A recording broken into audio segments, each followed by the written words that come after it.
So ayun, good morning po sa lahat. So ito po yung broiler chicken natin.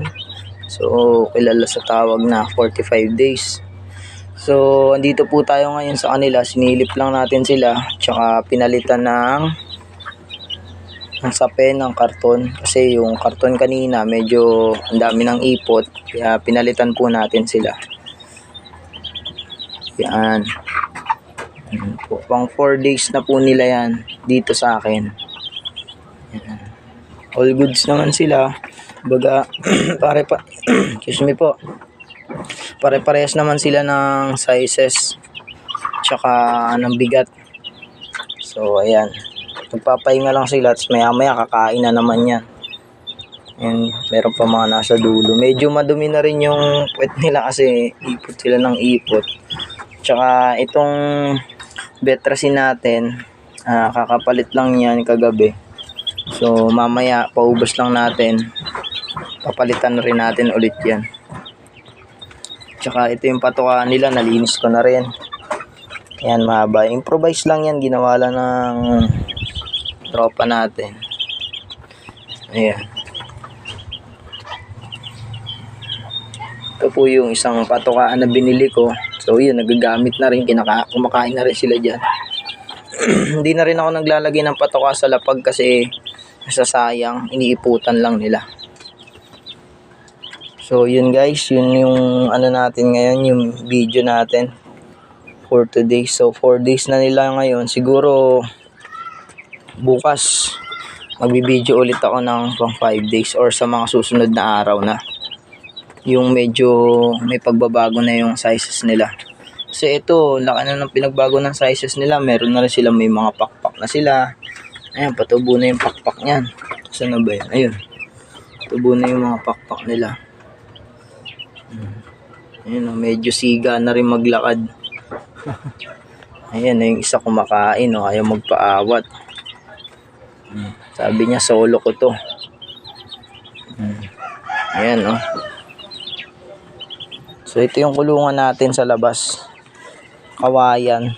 Tapos nilagyan ko ng karton sa loob para hindi sila lamigin masyado. Tapos meron din trapal para sa gabi. Siyempre iba yung simoy ng hangin pag gabi. Talagang giginawin sila, kaya yung ilaw bukas. So hindi ko pa pinapatay kasi baka tamaan sila ng sakit baka sipunin. Mahirap na. Kaya kahit pa paano, muna tayo, alalay muna tayo sa ilaw. Ayan, tinaas ko na rin ng konti kasi inaano na nila sinasabitan na nila baka bigla maputol yung yung wire dito. Delikado, mangisay, malit yun ang wala sa oras.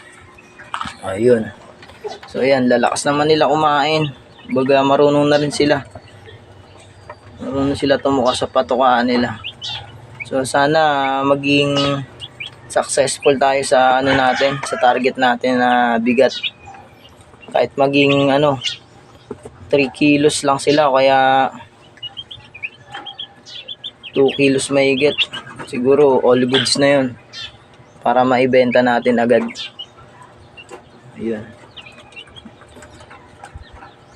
Yun lang po mga idol. Kaya kung meron kayo may isa-suggest dyan, comment nyo lang po, tapos try po natin gawin. Mga nasa nasa 25 pieces po ito lahat. Ayan, nasa 25 pieces po yan lahat ng sisiw natin. Medyo malaki yung kulungan kasi nilakihan ko talaga siya kasi gawa nga ng baka pag naglakihan, baka hindi po umasya sa kulungan.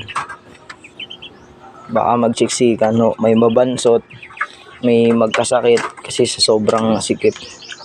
Yun lang po muna. Tsaka papakita ko rin po sa inyo dito yung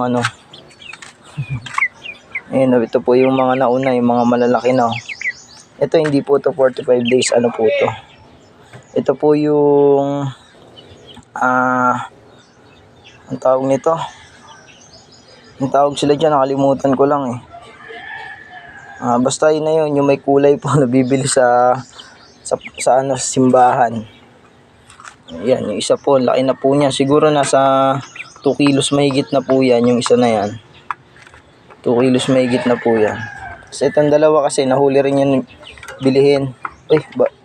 Tinan nyo po, matapang to pag lumaki. Ito po yung nangahabol. Ayan o. Nangahabol po yan. Yun lang muna sila. So yun, ito, yung isa umaakyat no. Yun yung iniiwasan natin, umakyat sila dyan kasi iniiputan nila yung patuka nila. O yun, lumilipad-lipad na ho yan o. Inom ng tubig, tapos kumain, inom ng tubig. Talagang ano eh, ganadong-ganado sila eh. Sana tuloy-tuloy na to. Yun lang po, salamat sa mga nanonood. Sana may nakuha kayong idea.